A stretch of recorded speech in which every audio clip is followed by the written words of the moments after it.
Cuando empezamos a investigar acerca de la historia del cálculo, hay una afirmación que suele aparecer bastante a menudo, que dice algo así como que Barrow estuvo a punto de descubrir la relación que existe entre derivadas e integrales, o como se llamaba en aquella época, problemas de cuadraturas y de tangentes, pero que por el pensamiento tan geométrico que tenía no llegó a hacerlo. Que fue algo que sí después descubrieron Newton, Leibniz, y que fue el disparador para que se pueda enunciar el teorema fundamental del cálculo. Algo en lo cual no nos vamos a meter ahora, hay una controversia muy grande entre quién de los dos fue el que lo descubrió, si Newton o Leibniz, pero no es el eje de este video. Nosotros lo que vamos a investigar es qué fue lo que hizo Barrow, por qué se afirma que estuvo a punto de descubrirlo y no lo logró. Primero, ¿quién era Barrow? Isaac Barrow fue un matemático, teólogo y profesor británico. Fue profesor de Isaac Newton en Cambridge y fue uno de los principales impulsores para que Newton se dedique a las matemáticas. Y en 1669, en su obra Lecciones Geométricas, en la lección 10, proposición 11 de este libro, introduce un problema que incluye curvas, área bajo la curva, otra curva que se va generando por las áreas debajo de la primera, una recta tangente a esa segunda curva, es decir, tenía todos los condimentos como para que pueda llegar a descubrir esta relación entre derivadas e integrales.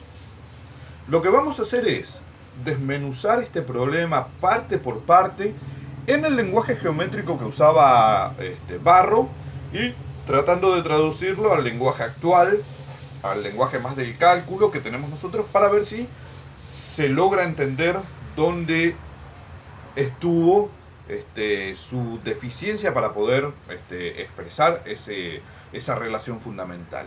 Así que vamos, sin más dilación, a meternos al problema. Dice, la lección 10, proposición 11, dice, sea ZGE una curva cuyo eje es BD y consideremos las ordenadas BZ, PG y DE perpendiculares a este eje y continuamente creciendo desde la ordenada inicial BZ. Bien, vamos a arrancar dibujando el eje BD. Tengo un punto B, tengo un punto D y este sería el eje, ¿sí? Nosotros lo llamaríamos el eje de abscisas o el eje de las zetas. Y después dice que la curva es continuamente creciente desde la ordenada inicial BZ. Pero si nosotros miramos el dibujo, que es un dibujo original de Barrow, es el dibujo que estaba en la edición de 1669, nosotros vemos que esa curva ZGE es una curva que va hacia abajo, es una curva que hace algo así. ¿Y cómo va a ser entonces continuamente creciente si yo veo que va hacia abajo? O sea, yo miro esto hoy y para mí esta es una curva decreciente. Lo que pasa es que para poder entender esto, nosotros tenemos que viajar con la mente al siglo XVII. Los números negativos ya estaban aceptados, pero estaban aceptados en contextos aritméticos, en contextos algebraicos, es decir, se hacían cálculos con los números negativos. Pero para la geometría te habla de distancias, te habla de mediciones y los resultados de una medición es siempre un número positivo.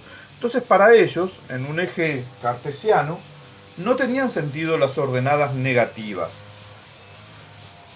Entonces para ellos no había contradicción de decir que del eje X hacia abajo tuviésemos ordenadas positivas.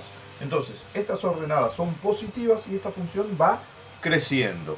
Y después vamos a ver que también del eje hacia abajo hay ordenadas positivas y del eje hacia arriba también hay ordenadas positivas, y vamos a ver que Barrow hace una curva creciente hacia abajo y otra curva creciente hacia arriba, y para él no hay ningún tipo de contradicción. Entonces, de acá me falta poner la ordenada Z, esto es E, y vamos a ubicar por acá un punto P, y esta es la ordenada PG. Bien, continuamos. Dice, sea también B y F Una curva tal que, si una recta E de F es trazada perpendicular al eje BD, cortando las curvas en los puntos EF y BD en D, vamos a trazar primero esa curva B y F y la recta E de F.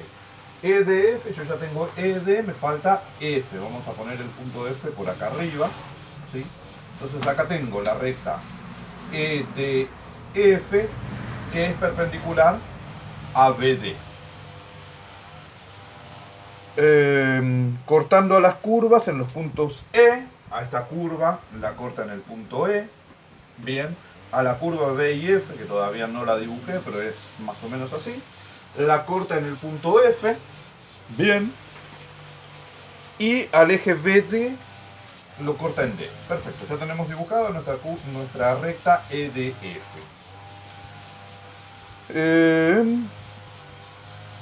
El rectángulo dice, el rectángulo determinado por DF y una longitud dada R es igual al espacio BDEZ.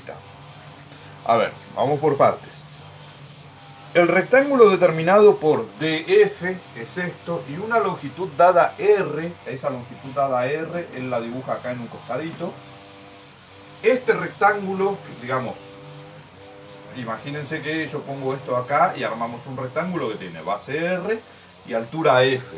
El área de eso va a ser igual a la región, al espacio BDEZ, es decir, todo este espacio. A ver, para nosotros, en el lenguaje actual, todo este espacio es el área que está generado entre la curva ZGE y el eje de las X. Entonces nosotros, si a esta curva la llamamos f de x, en lenguaje actual la llamaríamos una f de x. Entonces, a este espacio lo definimos como la integral desde B hasta D que se genera debajo de la curva f de x. ¿Sí? Lo que dice Barrow es que esta área, este espacio, es igual al que se genera si armo un rectángulo de base R y altura F, o sea, R por DF.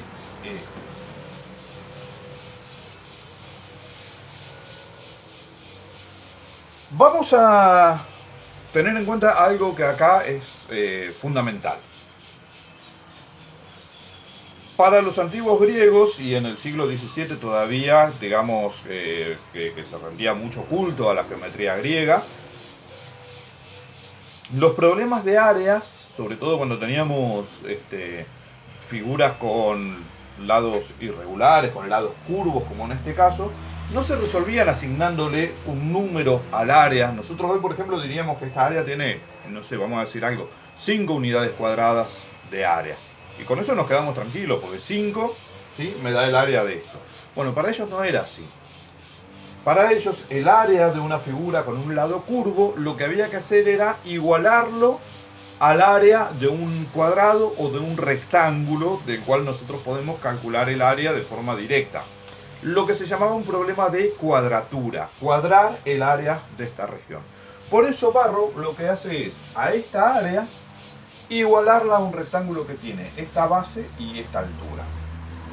No lo dice abiertamente, pero sí podemos suponer que cada uno de los puntos de abscisas de este eje BD, el área que se forme va a tener, digamos, va a generar un punto de esta otra curva. No lo dice explícitamente todavía, más adelante dice algo donde sí se puede entender que la naturaleza de esta curva es generarse a partir de las áreas que están encerradas entre esta curva y el eje BD. Esto es importantísimo, ¿sí?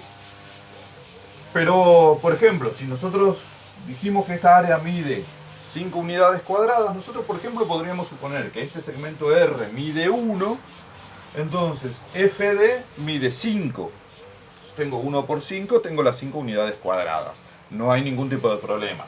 Si R mide 2, esto mide 2,5 y también tengo las 5 unidades cuadradas, ¿sí? Pero para simplificar vamos a suponer que mide 1, entonces FD me está dando el área que existe. digamos, este segmento, la altura de este segmento, me da el área que tengo acá encerrada. Y la altura de este segmento nosotros hoy la llamaríamos la función f mayúscula. Esta sería una función f mayúscula porque se va generando a partir de las áreas encerradas debajo de la curva f de x. Entonces es una función f mayúscula evaluada en el punto D. Continuemos. Dice, también sea DE sobre DF igual a R sobre DT. Comienza a tirar proporciones, algo que les gustaba mucho a los geómetras de esa época. DE sobre DF, o sea, la relación que existe entre este segmento y este segmento es igual a la que existe entre esta longitud R con otro segmento DT que no lo tengo, no me dijo todavía dónde está el punto T, pero se supone que yo lo tengo que descubrir a partir de la relación que existe entre estos dos segmentos. Entonces este me va a dar dónde está ese punto T. Bueno, en el gráfico que aparece en la obra de Barrow, el punto T está ubicado más o menos por acá. Entonces me dice que tengo que unir a T y F, y eso va a generar una recta, ¿sí? 1T con F, y esto genera una recta que dice que corta a la curva B y F. Bueno, por acá lo que vemos es que lo corta, que se toca acá en F. Dice, tomemos un punto I en la curva B y F. O sea, en esta curva vamos a tomar el punto I, lo está nombrando desde hoy, pero todavía no dijo dónde está, por eso todavía yo no lo escribí. Dice que tomemos un punto I en la curva B y F, primero del lado F hacia B.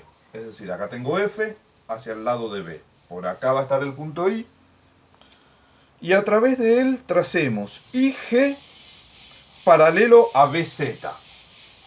Acá tengo BZ, acá tengo G, entonces IG tiene que ser paralelo a BZ. Entonces acá tiene que venir perpendicular, entonces también tiene que pasar por P. Y acá arriba voy a tener el punto I. Vamos a correr el nombre de este un poquito para que se vea mejor. Acá tengo el punto I. Esta entonces es la curva f de x. Dice, a través de él tracemos IG paralelo a BZ, ya está, IG paralelo a BZ, y IL paralelo a BD. Esto es BD, entonces paralelo a BD vamos a trazar IL. Acá vamos a tener el punto L. Cortando las líneas dadas como se muestra en la figura, ¿sí? Entonces acá este punto de corte lo llama K, este punto, ¿sí? Donde se corta IL con la recta TF. Entonces, tira de vuelta proporciones. LF sobre LK es igual a DF sobre DT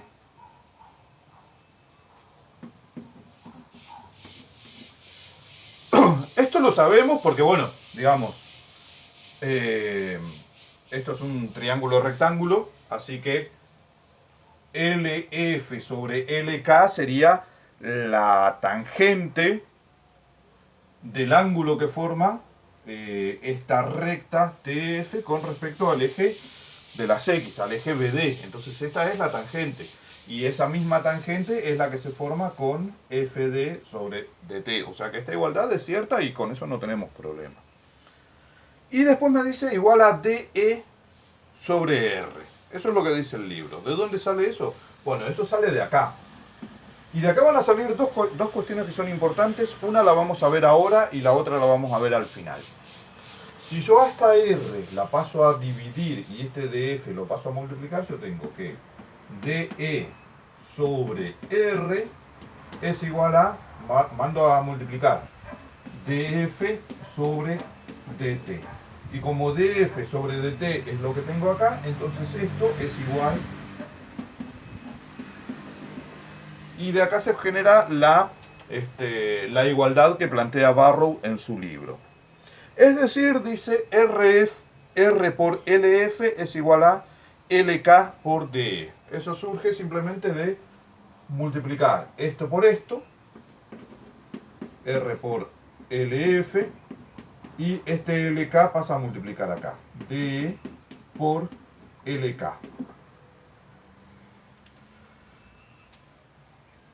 Pero de la naturaleza de las líneas DF y LK, de la naturaleza de las líneas, es decir, ¿cuál es la naturaleza de las líneas?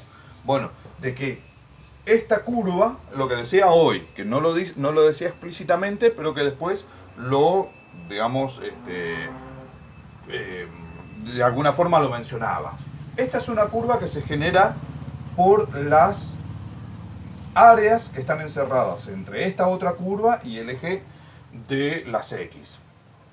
Entonces dice, por la naturaleza de DF y LK se tiene que R por LF es igual al área de PDEG. R por LF, lo que tengo acá, R por LF, es decir, esto multiplicado por esto me da el área de DE, el área de DE, de PDEG, PDEG, o sea, esta área que está acá.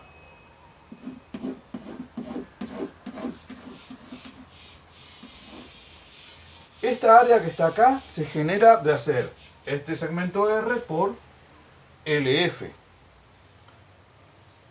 ¿Cómo llegó a esa conclusión? ¿De dónde sacó esa conclusión? Para poder entenderlo, vamos a llevarlo al lenguaje actual del cálculo. Vamos a ver cómo podríamos escribir a este segmento FL en lenguaje actual del cálculo. Primero, tengamos en cuenta que este segmento FL, ¿sí?, podríamos expresarlo como FD menos LD. Es decir, a todo esto le resto esto, entonces me queda el segmento FL, LF.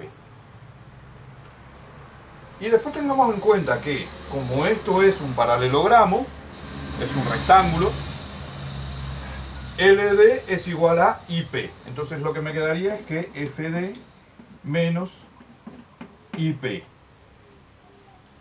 es igual, dice, al área de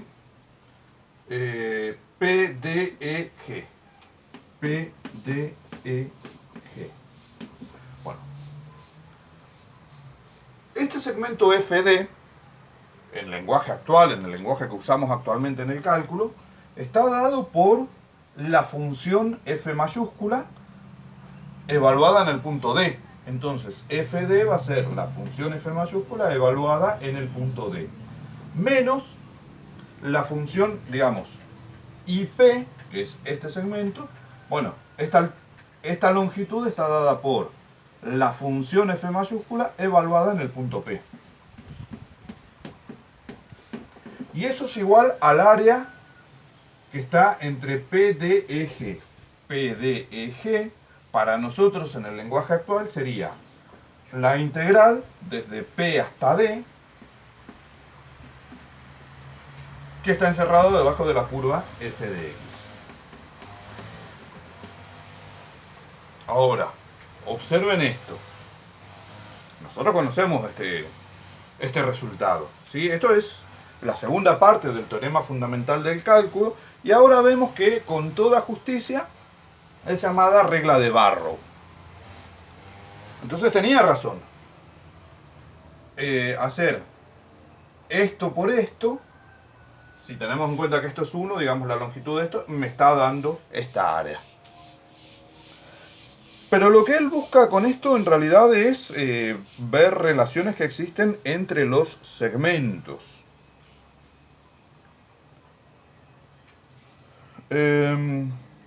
Dice que LK por DE es el área, digamos, LK por DE me da el área de PDG. Eso por propiedad transitiva, porque si esto me da esto, entonces esto también me da esto.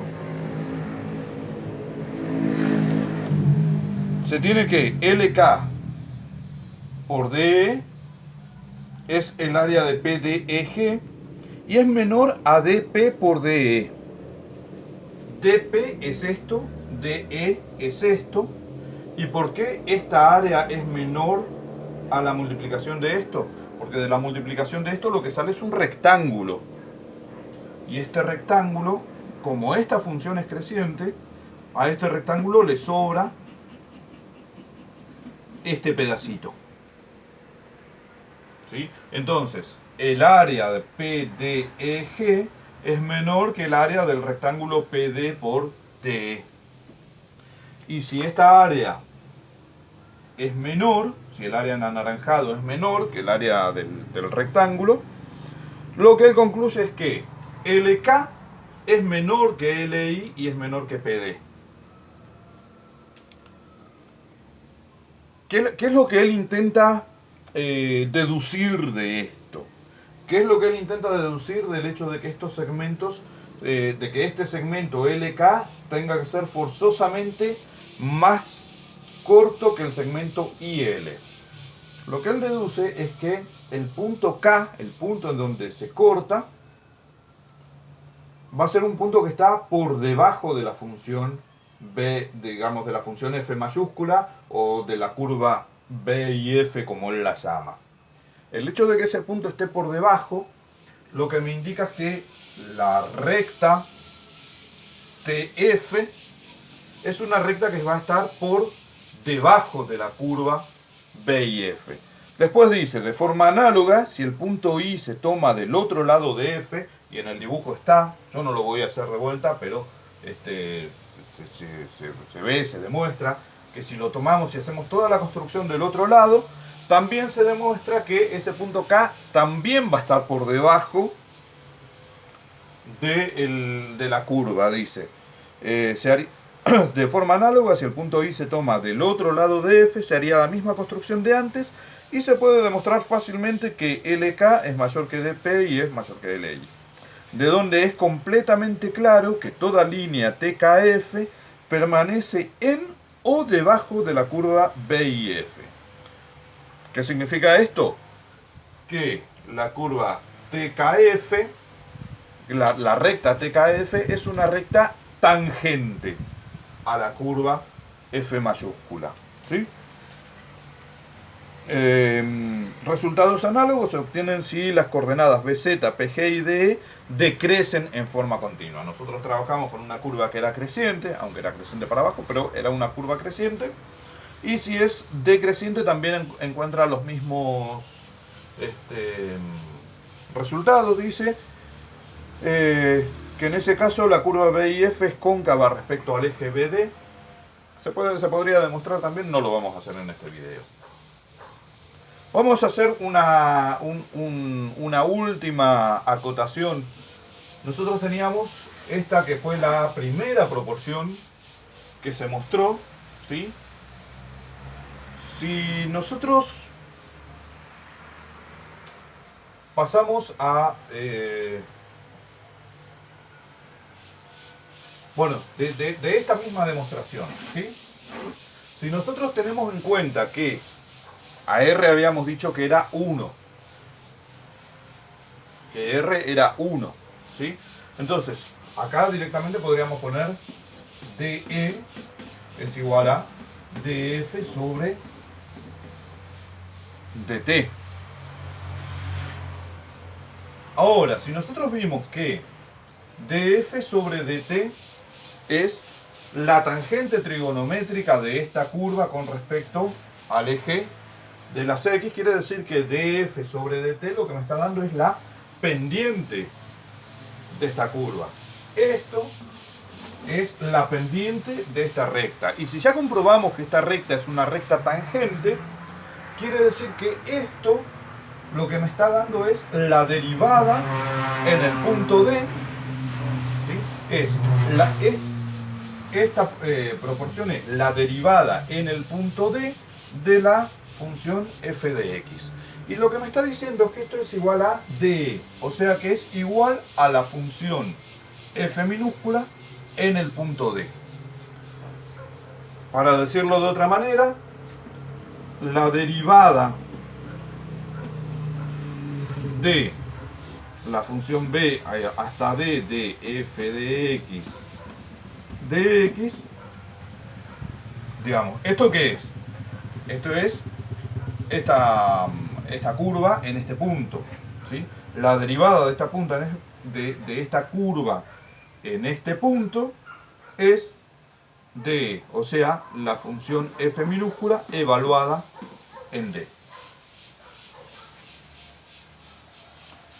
Que es uno, digamos, que sería el resultado al que se podría haber llegado y no pudo llegar porque, como decimos, teníamos un pensamiento muy geométrico. Es un resultado que después lograron demostrar, por otros medios obviamente, Newton, Leibniz, y que fue desarrollado en siglos posteriores por otros matemáticos para llegar a la definición actual que tenemos del teorema fundamental del cálculo.